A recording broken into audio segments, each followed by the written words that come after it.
All right, you not normals, I got a good set of topics to go through today. You can talk about things, you can talk about people, but really interesting people talk about ideas, and that's where I like to hang out. So I think words really, really matter. And so many times we're using words, don't know what they actually mean and how different they are from each other. Like good and bad.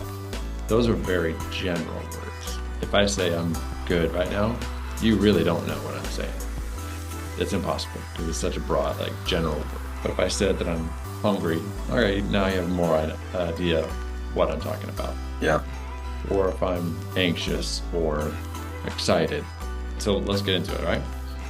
What are principles?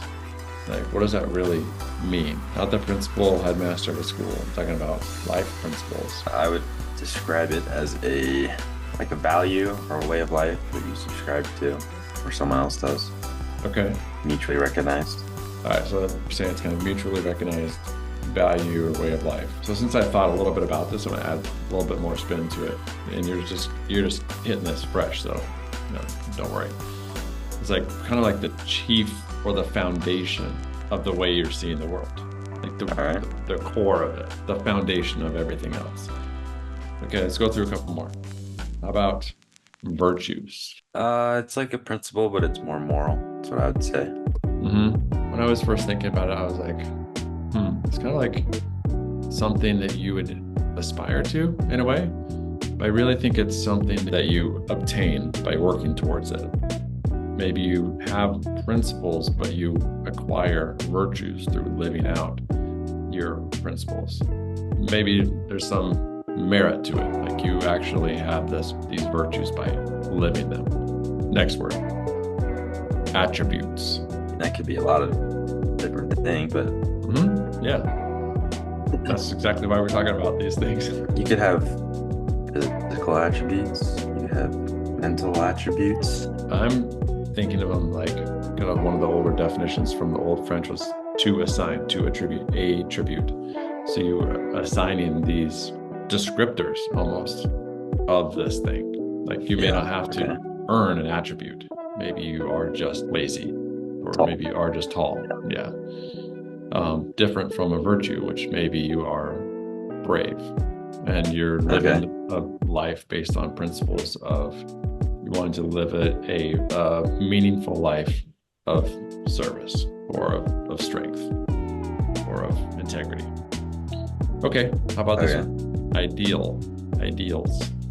That's something you would strive for. It's desired. It's best possible of the category. Okay, I like that. Yeah, the thing you want, you're searching for. Looking into it more, I like this definition of it being an archetype for a thing. Like, for example, the ideal man. It may have a combination of attributes and characteristics that may not exist in a natural human, but is the ideal, the thing you're aspiring to in your mind. And your ideal would be different than mine. For example, you could have the ideal marriage in your head, and that would mean certain things to you. Or you might have the ideal body, and that would definitely be different. If you're a cyclist, you would have a different ideal body than you would if you were performing bodybuilder like Arnold Schwarzenegger. Different ideals, but same. Yeah. Both are ideals of that different human. So I thought that was cool, and the context of ideal matters. Yeah. I think this is really interesting to pull these words apart and see like how these things are different and how you might react to them as you hear these words. Okay, how about morals? Like a emotional or spiritual good. Okay, I like that. Yeah, I think this one's very personal. It's like it's a person's standard of behavior of what they deem acceptable or not for them to do. Different from like the group and how like individuals in a group may have overlapping morals that make it easy for them to get along with each other, but each own them their own set of morals. Yeah. I will throw in this. Yeah.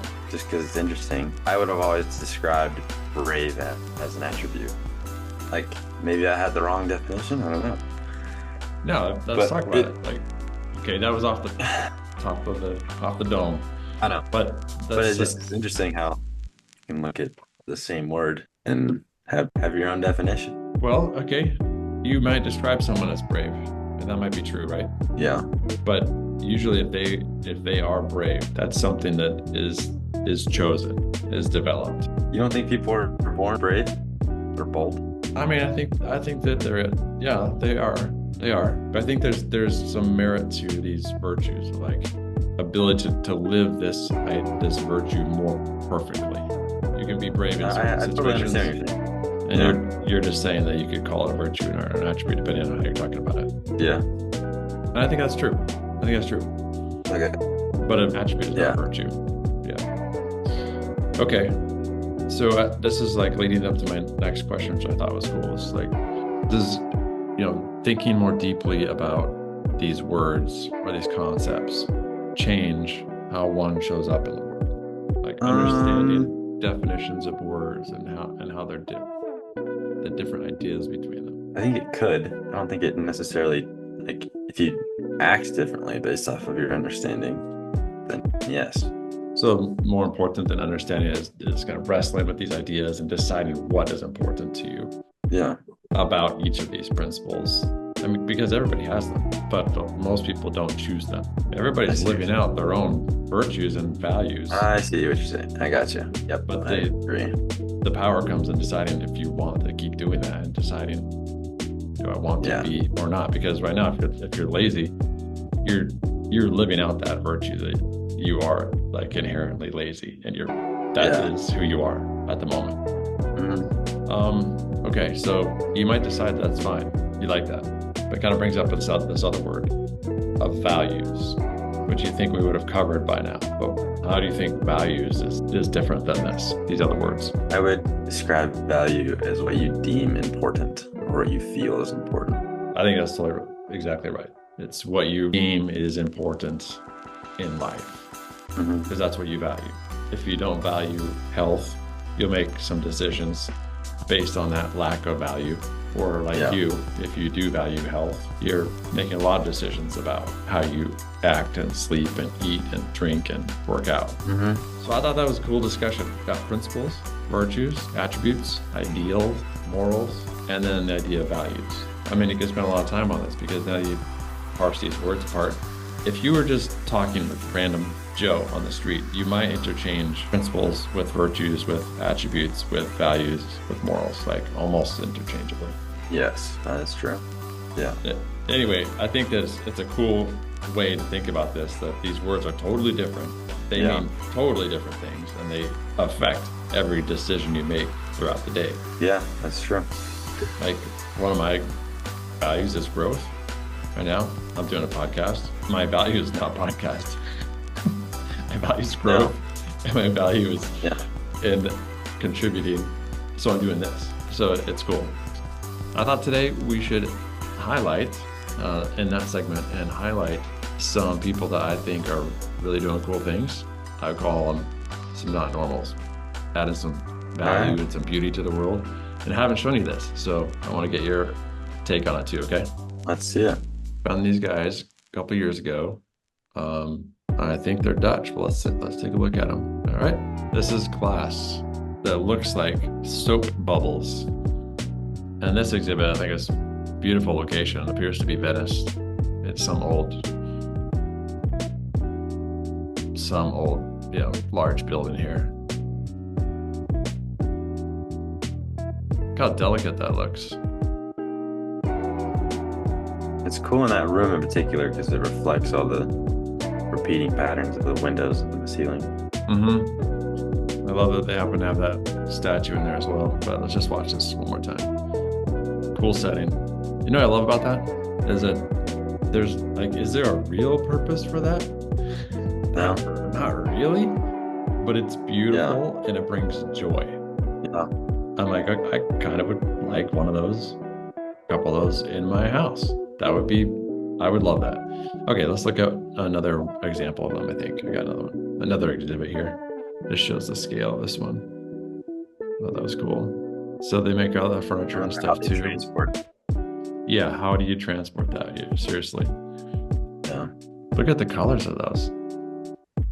The iridescence and that's a cool setting in that skyscraper setting. Yeah. So these guys are called the Verhoeven twins. I believe they're Dutch. Yeah, beautiful. So maybe we'll get them on the show and just ask them about their art and their inspiration. That would be cool. Yeah, it's amazing. All right, stop that. What'd you think of that? Of the Verhoeven twins? Yeah. The segment of highlighting some not normal people. I think it's awesome. I think we should do that consistently. It's interesting, brings in new topics. So yeah, I liked it a lot. All right, cool. Anything our viewers here should Notnormal.com, right? A different one. Yeah. Notnormal.com. Grab a free Alright. magazine, join the membership, see what's up with young, ambitious people around the world. All right. Cool, Walker. Thanks. And we will see you tomorrow. All right. See you not normal later.